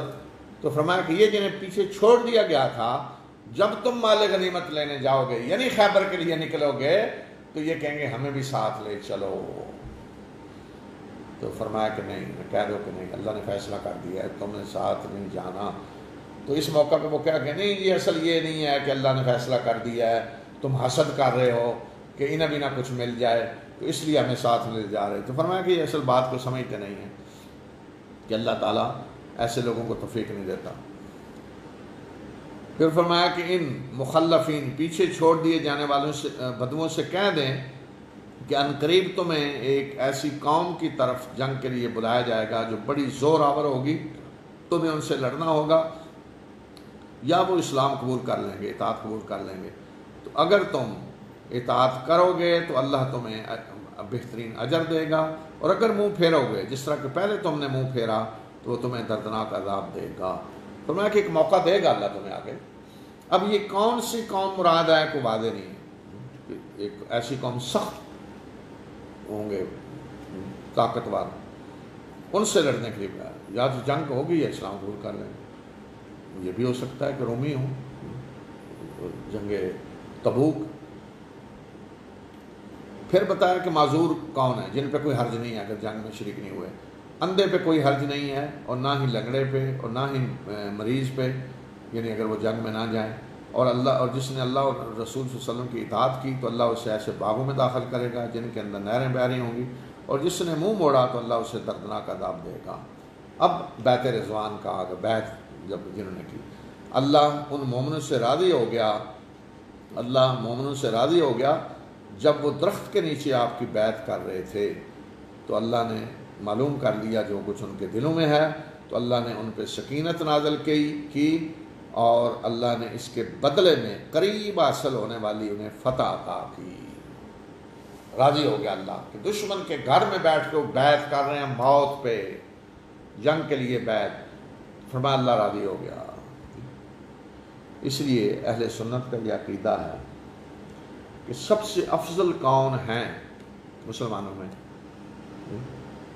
سب سے پہلے سابقون الاولون، پہلے جو ایمان لائے مکہ میں، عشرہ مبشرہ، پھر سابقون الاولون، پھر جنہوں نے ہجرت کی مکہ سے، پھر اہل بدر ان کا درجہ، پھر جو اس میں شریک ہوئے بیعت رضوان میں شریک ہوئے وہ افضل ہیں بعد والوں سے۔ تو یہ اللہ تعالیٰ نے فیصلہ کر دیا کہ اللہ راضی ہوگا مومنوں سے، جب کہ وہ درخت کے نیچے آپ کی بیعت کر رہے تھے تو ان کے دلوں میں جو کچھ ہے اللہ نے معلوم کر لیا۔ اللہ نے ان پہ سکینت نازل کی اور اس کے بدلے میں انہیں قریب حاصل ہونے والی فتح اور بہت سارے مال غنیمت جس کو وہ حاصل کریں گے، اور اللہ زبردست اور دانا ہے۔ تو قریب حاصل ہونے والی فتح کون ہے؟ خیبر کی فتح۔ اللہ نے تم سے بہت سارے مال غنیمت کا وعدہ کیا ہے جو تمہیں ملیں گے، اور یہ اس نے جلدی تمہیں دے دیے ہیں خیبر والے، اور اس نے لوگوں کے ہاتھ تم سے روک دیے تاکہ مومنوں کے لیے ایک نشانی بن جائے، اور تاکہ اللہ سیدھے راستے کی طرف تمہاری رہنمائی کرے۔ اور ایک اور چیز بھی اللہ نے تمہیں دی ہے جس پہ تم ابھی جس کو ابھی تم حاصل نہیں کر سکے، قادر نہیں ہوئے، جس پہ اللہ نے اس کا احاطہ کیے ہوئے ہے، اور اللہ ہر چیز پہ قدرت رکھنے والا ہے، یعنی فتح مکہ۔ وَأُخْرَىٰ لَمْ تَقْدِرُوا عَلَيْهَا، ایک اور چیز جس پہ ابھی تم قادر نہیں ہو سکے، لیکن اللہ نے احاطہ کر لیا ہے، کہ فیصلہ کر لیا ہے کہ بس یہ بھی تمہاری، جیسے نا کہ ایک چیز انڈر لائن کر دی گئی ہے یہ تمہاری ہے لیکن ابھی نہیں ملے گی، بعد میں دیں گے تمہیں۔ پھر بتایا کہ اگر اس وقت جنگ ہوتی تو کیا ہوتا، اللہ نے جنگ کیوں نہیں ہونے دی، اور اگر یہ کافر تم سے جنگ کرتے یعنی قریش تو پیٹھ پھیر کر بھاگتے، اور پھر یہ کوئی حامیوں مددگار نہ پاتے، نہ کوئی سرپرست، نہ کوئی مددگار نہیں ملتا۔ یہ اللہ کی سنت ہے ان لوگوں کے بارے میں جو پہلے گزرے ہیں، اور تم اللہ کی سنت میں کوئی تبدیلی نہیں پاؤ گے۔ جنگ ہوتی یہ پیٹھ پھیر کر بھاگتے، لیکن جنگ کیوں نہیں ہونے دی اس کی حکمت اللہ تعالیٰ نے آگے بتائی۔ وہ اللہ ہی ہے کہ جس نے ان کے ہاتھ تم سے روکے وادی مکہ میں، اور تمہارے ہاتھ ان سے روکے، اس کے بعد کہ وہ تمہیں ان پہ کامیابی عطا کر چکا تھا، اور جو کچھ تم کر رہے ہو اللہ اسے دیکھ رہا ہے۔ تمہیں کامیابی عطا کر چکا تھا، مسلمانوں نے جو جس جرت کا مظاہرہ کیا، دشمن کے گھر میں بیٹھ کے جو موت پہ بیعت کی، یہ کامیابی تھی، لیکن پھر بھی اللہ تعالیٰ نے ہاتھ روکے تمہارے ان سے، ان کے تمہارے جنگ نہیں ہونے دی۔ اچھا کیوں نہیں ہونے دی اس کی وجہ آگے بتائی۔ یہی لوگ ہیں جنہوں نے کفر کیا، یعنی جرائم ان کے دیکھیں، اس کے باوجود اللہ نے جنگ نہیں ہونے دی۔ یہی تو لوگ ہیں جنہوں نے کفر کیا اور تمہیں مسجد حرام سے روکا، اور قربانی کے جانوروں کو روکا کہ وہ اپنی قربان گاہ تک پہنچے ہیں۔ جو جانور آ رہے تھے اللہ کے گھر ذبح ہونے کے لیے، ان کو روکا کہ وہ اللہ کے گھر نہ پہنچ سکیں۔ اتنا بڑا جرم، اس کا مطلب ہے کہ یہ بہت بڑا جرم ہے کسی کو مسجد حرام سے روکنا، اور اللہ کے گھر جو جانور جا رہے ہیں ذبح ہونے انہیں روکنا بہت بڑا جرم ہے۔ تو اس لیے فرمایا کہ یہی تو لوگ ہیں جنہوں نے کفر کیا ہے اور تمہیں مسجد حرام سے روکا، اور قربانی کے جانور رکے ہوئے ہیں کہ وہ اپنے قربان گاہ تک نہیں پہنچ سکے۔ اور اگر کچھ مومن مرد اور مومن عورتیں ایسے نہ ہوتے یعنی مکہ میں کہ جن کو تم نہیں جانتے، اور تم لا علمی میں انہیں روند ڈالتے، پمال کر دیتے، اور پھر اس کی وجہ سے تم پہ حرف آتا تو ہم جنگ ہونے دیتے۔ تو جنگ کیوں نہیں ہونے دی بتایا کہ مکہ میں بہت سارے مومن مرد اور عورتیں ایسے ہیں جو ایمان لا چکے ہیں، تمہیں ان کا پتہ نہیں، اس لیے کہ وہاں تو پابندیاں تھیں نا کہ ایمان لا کے جو مکہ جائے مدینہ جائے گا اسے واپس کر دیا جائے گا، تو وہ بیٹھے مکہ میں، تمہیں ان کا پتہ نہیں۔ تو اگر جنگ ہوتی تو تم انہیں بھی پمال کر دیتے، کوئی آ کے پتہ تو نہیں کون مسلمان ہے، جنگ ہوتی تو وہ بھی زد میں آ جاتے۔ تو پھر فرمایا لا علمی میں تم یہ کام کر بیٹھتے تو تم پہ حرف آتا، دیکھیں مسلمانوں کو قتل کیا تم نے۔ تو اس لیے اللہ نے جنگ نہیں ہونے دی، ایک وجہ یہ۔ دوسری لِيُدْخِلَ اللَّهُ فِي رَحْمَتِهِ مَن يَشَاءُ، دوسری وجہ یہ کہ تاکہ اللہ جسے چاہے اپنی رحمت میں داخل کرے۔ اور اگر یہ مومن مرد اور مومن عورتیں الگ ہو چکے ہوتے تو ان لوگوں میں سے جنہوں نے کفر کیا ان کو ہم دردناک عذاب دیتے۔ یہ الگ ہو گئے ہوتے تو باقی کو ہم دردناک عذاب دیتے، لیکن چونکہ ان کا پتہ ہی نہیں چلنا تھا وہ بھی زد میں آ جاتے۔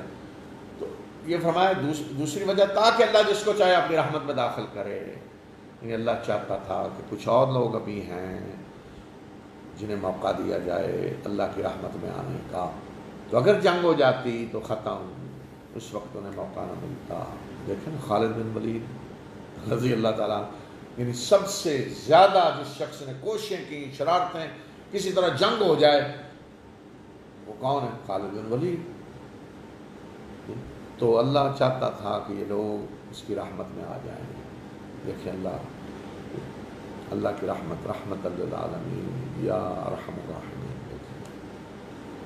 کہ دشمن جو لڑ رہے ہیں اللہ کے رسول صلی اللہ علیہ وسلم سے لڑ رہے ہیں، جو اللہ کے رسول صلی اللہ علیہ وسلم کو عمرے سے روک رہے ہیں، تو اللہ چاہتا ہے کہ وہ اللہ کی رحمت میں آ جائیں. اس سے کہ یہ ثابت نہیں ہوتا کہ آج جو لوگ آج کافر ہیں، ہم نے تو انہیں کو دعوت بھی نہیں دی نا، کافر ہیں، ہم نے کون سی دعوت دی، اس کو سمجھایا کچھ نہیں. بہرحال ہم انہیں کہہ رہے ہیں کہ کافر ہیں. کیوں؟ کہ وہ ایمان نہیں لائے اللہ کے رسول، جنہیں ہم اس طرح دیکھ رہے ہیں کہ یہ کافر ہیں. اور اب تو کیا آج ہم بھی سوچ سکتے ہیں کہ ان میں کتنے لیڈر ہو سکتے ہیں ایسے جو آج سب سے زیادہ آگے بڑھ کے اسلام کی دشمنی میں پیش ہیں. تو کیا یہ نہیں ہو سکتا کہ یہ اللہ کی رحمت میں کل داخل ہوں، یہ اسلام کے لمبردار بن جائیں؟ کیا یہ نہیں ہو سکتا؟ کیا کبھی ہم نے یہ سوچا ہے کہ آج ٹھیکیدار ہیں ہم آج جو مسلمان ہیں، کیا ہم نے ٹھیکہ لیا ہوا ہے؟ اور اسلام کی تاریخ دیکھ لیں، اس وقت جو صحابہ تھے اس وقت ان کو اللہ تعالیٰ نے کیا فرمایا؟ یا ایھا الذین آمنوا من یرتد منکم عن دینہ فسوف یأتی اللہ بقوم یحبهم ویحبونہ. اے ایمان لانے والو، اگر تم دین سے پھر جاتے ہو، چھوڑ دیتے ہو، تو اللہ کو کوئی پرواہ نہیں، اللہ اور لوگوں کو لے آئے گا جو اللہ سے محبت کر رہے ہوں گے، اللہ ان سے محبت کرے گا. تو یہ تو اللہ کا دین ہے، کوئی ٹھیکیدار نہیں ہے کوئی کہ آج ہم ٹھیکیدار بنے ہوئے ہیں اور فلاں کافر ہیں، انہوں نے کافر ہی رہنا ہے. اور یہ سوچ نہیں ہونی چاہیے. کل ممکن ہے وہ ہم سے زیادہ اچھے مسلمان بن جائیں. یہی ہوا نا، خالد بن ولید سب سے بڑا دشمن اس وقت مسلمانوں کا، اور وہی اللہ کی تلواروں میں سے ایک تلوار، اللہ کی تلواروں میں سے ایک تلوار. تو یہ ہے اسلام پہ کسی کی اجارہ داری نہیں ہے. سب اللہ کے بندے ہیں، اللہ کے بندے ہیں سارے. ان کو اسی طرح دیکھیں. انہیں آج سمجھ نہیں ہے، انہیں پتہ نہیں ہے جی کہ محمد صلی اللہ علیہ وسلم، محمد اور رسول اللہ صلی اللہ علیہ وسلم کا اخلاق و کردار کیا ہے. یہ انہیں پتہ نہیں ہے. پتہ ہوتا تو یہ رویہ نہ ہوتا. ہمیں اس نظر سے بھی تو دیکھنا چاہیے نا. کتنے ایسے واقعات ہیں کہ لوگ آپ کو ستا رہے ہیں، آپ کو اذیت دے رہے ہیں، پتہ نہیں آپ کون ہیں. جب انہیں پتہ چلتا ہے تو کتنے لوگ جو ایمان لائے تو کیا کہا کہ اللہ کے رسول صلی اللہ علیہ وسلم، ایک وقت تھا کہ سب سے زیادہ دشمنی آپ سے تھی، سب سے زیادہ نفرت دشمنی آپ سے تھی، اور آج وہ وقت ہے کہ سب سے زیادہ محبت آپ سے ہے. کہ جب ایک کافر ہے، کفر کی حالت بتا رہا. حضرت عمر بن العاص نے یہ بات کہی آ کر، اور سب کا یہی حال تھا نا. عمر جب تلوار لے کے نکلے ہیں قتل کرنے کے لیے تو کتنی دشمنی ہوگی اندر، کیا بغض ہوگا، کیا کیفیت ہوگی جب قتل کرنے نکلے ہیں. جب آدمی کافر ہے تو یہ تو ہوگی نا چیزیں، یہ تو ہوگا. لیکن کیا ہم یہ نہیں دیکھ سکتے کہ یہی آج جو اللہ کے رسول صلی اللہ علیہ وسلم کے خلاف یہ باتیں کر رہے ہیں، آپ کے خلاف کھڑے ہیں اور سازشیں کر رہے ہیں، یا تاکہ مسلمانوں کے خلاف، تو یہ کیا کل اسلام کے لیڈر نہیں بن سکتے، اسلام کے سپاہی نہیں بن سکتے؟ یہ حقیقت ہے، تاریخ گواہ ہے. اور آج اس دور میں بھی ہمارے سامنے اس طرح کے واقعات. تو یہ فرمایا کہ تاکہ اللہ جس کو چاہے اپنی رحمت میں داخل کرے، اس لیے اللہ نے جنگ نہیں ہونے دی. اور کتنے پھر اللہ کی رحمت میں داخل ہوئے، خالد بن ولید، عمرو بن العاص. اور فتح اسی کے فوراً بعد سنا ہوتا ہے ابھی کہ فوراً بعد 3 بڑے قریش کے لیڈر آگے مدینہ اسلام قبول کرنے کے لیے. وہ کون ہیں؟ بڑے لیڈر، بڑے خاندانوں کے لیڈر، جن کے باپ لیڈر تھے قریش کے. خالد بن ولید اور یاد رکھیں کہ ولید بن مغیرہ حضرت خالد کا والد سب سے بڑا قریش کا سردار تھا اپنی زندگی میں، سب سے بڑا ولید بن مغیرہ. یہ تو اس کے مرنے کے بعد ابو سفیان وغیرہ اور ابو جہل وغیرہ کا موقع ملا اور یہ آئے. لیڈر قریش کا کون تھا؟ ولید بن مغیرہ. جی. اور عمرو بن عاص بن وائل، عمرو بن عمر، ان کا والد جو مکہ میں سب سے زیادہ امیر آدمی تھا، دونوں سرداروں کے بیٹے. اور عثمان بن طلحہ، یہ جس کے پاس چابی ہوتی تھی اس خاندان کے پاس، جی بیت اللہ کے بنو عبد الدار، مدینہ پہنچ کے اسلام قبول کر لیا. یہ فتح کا نتیجہ تھا. اسی فتح کے بعد یہ فرمایا کہ اللہ تاکہ اللہ جسے چاہے اپنی رحمت میں داخل کرے، اس لیے اللہ نے جنگ نہیں ہونے دی. اور فرمایا کہ اس وقت کو یاد کرو کہ جب کافروں نے اپنے دلوں میں جاہلی حمیت کو بٹھا لیا، اپنی انا کا مسئلہ بنا لیا، ہم نے لڑنا ہے، ہم نے عمرہ نہیں کرنے دینا، تو اللہ نے اپنے رسول صلی اللہ علیہ وسلم پہ اپنی سکینت نازل کی اور مومنوں پہ، اور انہیں تقوی کے کلمہ کا پابند بنایا، اور وہ اس کے حقدار بھی تھے اور اس کے اہل تھے، اور اللہ ہر چیز کو جاننے والا ہے. یعنی ادھر جب جاہلی حمیت اور ہوتا ہے انا کا مسئلہ لیا ہم نے، تو اللہ نے مسلمانوں پہ سکون نازل کیا اپنے رسول پہ. تو مسلمانوں نے کوئی ایسا کام نہیں ہونے دیا کہ جس سے جنگ بڑھ کے بلکہ جذبات ٹھنڈے ہوں. اور پھر بتایا کہ رسول اللہ صلی اللہ علیہ وسلم کا خواب سچا تھا. ایک یہ بھی سوال اٹھا نا کہ رسول اللہ صلی اللہ علیہ وسلم نے بتایا کہ میں نے خواب دیکھا ہے کہ ہم عمرہ کر رہے ہیں. تو جب صلح ہو گئی، صلح کی شکل یہ تھی کہ اس سال مسلمان واپس جائیں گے، اگلے سال آ کر عمرہ کریں گے. تو بعض صحابہ نے سوال کیا کہ اے اللہ کے رسول صلی اللہ علیہ وسلم، آپ نے تو فرمایا تھا میں نے خواب دیکھا کہ آپ عمرہ کر رہے ہیں. تو آپ نے فرمایا میں نے یہ تو نہیں کہا تھا اسی سال کریں گے، اگلے سال کریں گے.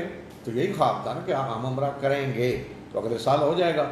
تو یہ اللہ تعالیٰ نے بتایا کہ وہ خواب سچا تھا، اور اللہ نے اپنے رسول صلی اللہ علیہ وسلم کے خواب کو سچا کر دکھایا. تم ضرور مسجد حرام میں داخل ہوں گے اگر اللہ نے چاہا، امن کے ساتھ، بال منڈوائے ہوئے، حلق کر اپنے سروں کو منڈوائے ہوئے اور حلق کروائے ہوئے، تمہیں کسی کا ڈر نہیں ہوگا، امن کے ساتھ داخل ہو گئے. اب معاہدہ ہو گیا. یعنی اس وقت مسلمان جاتے بھی زبردستی تو کیا ماحول ہوتا، قریش لڑ رہے ہیں، لڑتے بٹتے، آپ عمرہ کرتے، لڑائی ہو رہی عمرہ. تو اب کیا ہے کہ اگلے سال آئیں گے 3 دن کے لیے مسلمان مکہ میں، قریش باہر، اس طرح امن کے ساتھ آپ عمرہ کریں گے. تو فرمایا کہ امن کے ساتھ داخل ہوں گے، اپنے سروں کو منڈوائے ہوئے اور کٹوائے ہوئے، یعنی بال کتروائے ہوئے، تمہیں کوئی کسی کا ڈر نہیں ہوگا، اور اللہ کو وہ معلوم ہے جو تمہیں معلوم نہیں ہے. تو اس لیے اللہ نے اس سے پہلے تمہیں قریب حاصل ہونے والی فتح عطا کر دی. اللہ کو وہ معلوم ہے جو تمہیں معلوم نہیں ہے. اگر صلح حدیبیہ نہ ہوتی تو مسلمان خیبر جا سکتے تھے؟ نہیں، قریش پیچھے سے حملہ کر دیتے. تو جب ادھر صلح ہو گئی قریش سے تو مسلمان فارغ ہو گئے یہودیوں کو سبق سکھانے کے لیے. جنگ خندق میں 3 بڑے گروپ آئے تھے نا، قریش، یہودی اور بنو غطفان، 3 طاقتیں آئی تھیں. تو اب ایک طاقت سے کر لی صلح، دوسرے کی خبر لی، خیبر فتح ہو گیا. اگر قریش سے صلح نہ ہوتی خیبر فتح نہیں ہو سکتا تھا. یہ فرمایا اللہ کو معلوم، وہ معلوم ہے جو تمہیں معلوم نہیں. تو اس لیے اللہ نے اس سے پہلے قریب حاصل ہونے والی فتح عطا کر دی. وہ اللہ ہی ہے کہ جس نے اپنے رسول کو ہدایت اور دین حق دے کر بھیجا تاکہ وہ اس کو سب دینوں پہ غالب کر دے، اور اللہ گواہی کے لیے کافی ہے. محمد صلی اللہ علیہ وسلم اللہ کے رسول ہیں، اور جو ان کے ساتھ ہیں وہ کافروں کے معاملے میں بڑے سخت ہیں اور آپس میں رحم دل ہیں. یعنی آپس میں ان کا معاملہ رحمت کے آپس میں. تم انہیں دیکھتے ہو رکوع اور سجدے کی حالت میں، وہ اللہ کے فضل اور اس کی رضا کی تلاش میں ہوتے ہیں، اور ان کے چہروں پہ سجدوں کے نشانوں کی اور سجدوں کے اثر کی نشانیاں ہیں. یعنی چہرے ان کے سجدوں سے، سجدے کی وجہ سے ان پہ نشانی ہیں. یعنی آدمی جب سجدے کرتا ہے تو سجدے کا نشان پڑ جاتا ہے. یہ ان کی مثال ہے تورات میں، اور انجیل میں ان کی مثال ہے کہ جیسے کسی نے کو کھیتی بیجی اور اس نے کمپل نکالی اور پھر اس نے اس کو تقویت دی اور پھر وہ گدرائی اور پھر وہ اپنے تنے پہ کھڑی ہوگی. اور یہ چیز کاشتکار کو بڑی اچھی لگتی ہے تاکہ اس کے ذریعے کافر جلیں، انہیں اس سے حسد ہو، جلیں یہ دیکھ کر، اور جو لوگ ایمان لائے اور جنہوں نے ان میں سے نیک عمل کیے ان کے لیے مغفرت اور اجر عظیم کا اللہ نے وعدہ کیا ہوا ہے۔ تو یہ مثال دی، اور یہی اسلام کی گویا کہ نشر و نما کی پوری مثال تھی۔ فرمایا کہ جس طرح کوئی ایک بیج ڈالتا ہے، اس سے ایک کمپل نکلتی ہے، پھر وہ تھوڑی سی تقویت سے ہوتی ہے، پھر وہ ہوتے ہوتے پورا درخت بن جاتا ہے، اپنے تنے پہ کھڑا ہو جاتا ہے اور شاخیں اس کو پھیل جاتی ہیں۔ اس طرح فرمایا کہ اسلام بھی اسی طریقے سے پھیل رہا ہے اور پھیلے گا، اور یہی فطری طریقہ ہوتا ہے۔ یہ نہیں کہ فوراً ایک لمحے میں کچھ چیز ہو جائے، جلدی جلدی، ایک ٹائم لگتا ہے سارا۔ یہ اللہ کے قوانین ہیں، ضابطے ہیں۔ جس طرح کوئی مثلا پھلدار درخت ہے، اس کی مثال دی نا یہاں، یا کوئی آپ بیج بوتے ہیں، فصل بیجتے ہیں، تو وہ بھی اسی طریقے سے، یہ اللہ کا قانون ہے، اسی طریقے سے وہ پھل دیتی ہے، اسی طریقے سے وہ تناوار درخت بنتی ہے۔ تو اسی طرح جو اسلام کی دعوت ہے، یا ہم ساری دعوتیں ہوتی ہیں، جو بھی کوئی عدل کی، صحیح اصلاح کی کچھ دعوت اٹھے گی، تو یہی طریقہ ہوتا ہے نا کہ ایک جگہ سے کچھ لوگ اٹھتے ہیں حق کی بات لے کر، عدل و انصاف کا پیغام لے کر، تو آہستہ آہستہ کو تقویت پاتے پاتے طاقتور وہ جماعت بن جاتی ہے۔ تو اسی طرح مسلمانوں کا ہوا، مکہ میں کیا کیفیت تھی بالکل، اور اس کے بعد مدینہ پہنچ کر بھی کیا، تو آہستہ آہستہ کس طرح ایک درخت وہ مضبوط ہوتا جا رہا تھا۔ تو یہ اللہ تعالیٰ نے مثال دی کہ اس طریقے سے مثال ہے، اور اسی طریقے سے فرمایا کہ اللہ کا یہ دین غالب ہوتا جا رہا ہے، اور اس کو دیکھ کے کافر جو ہیں وہ جلیں گے، اور جلنے دیں انہیں، اور جلتے رہیں۔ تو اب میں بات مکمل کر کے بتا دوں کہ اس کا نتیجہ کیا نکلا۔ ایک تو میں نے بتایا نا، اسلام پھیلا بہت زیادہ۔ دوسرا یہ کہ جو شک تھی بڑی نازک، کہ جو مکہ سے اسلام قبول کر کے مدینہ جائے گا اسے واپس کیا جائے گا۔ تو ایک تو ابو جندل کا واقعہ ہوا، وہ تو وہیں اسی وقت واپس کر دیا گیا۔ پھر اس کے بعد ایک اور صحابی مدینہ آئے، ابو بصیر، ان کا تعلق بنو ثقیف سے تھا، لیکن قریش کے حلیف تھے، مکہ میں رہ رہے تھے۔ تو یہ آئے تو قریش نے اپنے 2 آدمی بھیجے، جی اس کو واپس کریں معاہدے کے مطابق۔ بڑے خوش ہو کے وہ آئے، تو رسول اللہ صلی اللہ علیہ وسلم نے ان کے حوالے کر دیا۔ اب یہاں بھی آپ دیکھیں کہ ایک مسلمان بھاگ کر آیا ہے اسلامی ریاست میں۔ کہاں سے بھاگ کر آیا ہے؟ دشمنوں کے ملک سے، جس سے آپ کی حالت جنگ میں نہیں ہے، معاہدہ ہے صلح کا۔ تو آپ کا معاہدہ ہے جی جو آئے گا واپس کریں گے۔ تو رسول اللہ صلی اللہ علیہ وسلم نے واپس کر دیا۔ اب واپس جب لے جائیں گے تو کیا وہ جا کے گلے میں ہار پہنائیں گے ابو بصیر کے مکہ میں لے جا کر؟ دودھ پلائیں گے انہیں بڑے کہ وہاں جی لے آئیں، جا کے انہیں اور ستایا جائے گا، جیتیں دی جائیں گی۔ یہ تو سب کچھ ہونا تھا، ہو رہا تھا، ہوگا۔ یہ معاہدے میں یہ تو نہیں لکھا تھا کہ قریش اب کسی مسلمان کو ستائیں گے نہیں، وہ تو وہاں جو چاہیں کریں، اس پہ تو کوئی پابندی نہیں تھی۔ تو ابو بصیر کو نبی صلی اللہ علیہ وسلم نے بھیج دیا ان کے ساتھ، وہ لے کر جا رہے ہیں اب قیدی بنا کر۔ تو راستے میں ابو بصیر نے ان کی باتوں میں، جیسے آدمی کسی کے ساتھ مانوس ہو جاتا ہے، اور ایک کو کہا جی تمہاری تلوار جو ہے نا بڑی زبردست ہے۔ اس نے کہا جی اس تلوار سے تو بڑے بڑے کارنامے میں نے انجام دیے ہیں، یہ کیا اس تلوار کے کیا کہنے۔ تو کرتے کرتے انہوں نے نا اسے اعتماد میں لے کر کہا یہ تلوار دکھائیں تو صحیح، بڑی کیسی ہے، دیکھیں تو صحیح۔ تو انہوں نے وہ تلوار لی اور اس کو قتل کر دیا۔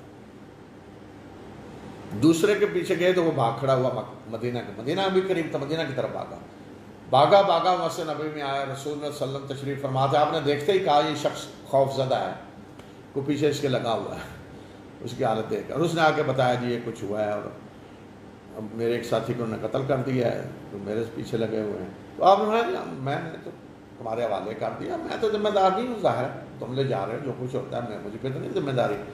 تو اتنے میں ابو بصیر بھی آ گئے۔ تو آپ نے ابو بصیر سے کے بارے میں کہا کہ اسے اگر کچھ لوگ مل جائیں نا تو یہ جنگیں بھڑکا دے گا بڑی۔ تو ابو بصیر کو پتہ چل گیا کہ مجھے مدینہ رہنے کی اجازت نہیں دی جائے گی۔ تو آپ نے بتا دیا کہ ہمارا معاہدہ ہے بھائی، یہاں نہیں تم رہ سکتے، مدینہ یہاں سے نکل جاؤ، مدینہ میں نہیں ہم تمہیں رہنے دیں۔ تو ابو بصیر چلے گئے ساحل سمندر کے پاس، یہ جدھر آ جائیں رابع شہر ہے اس جگہ، وہاں چلے گئے۔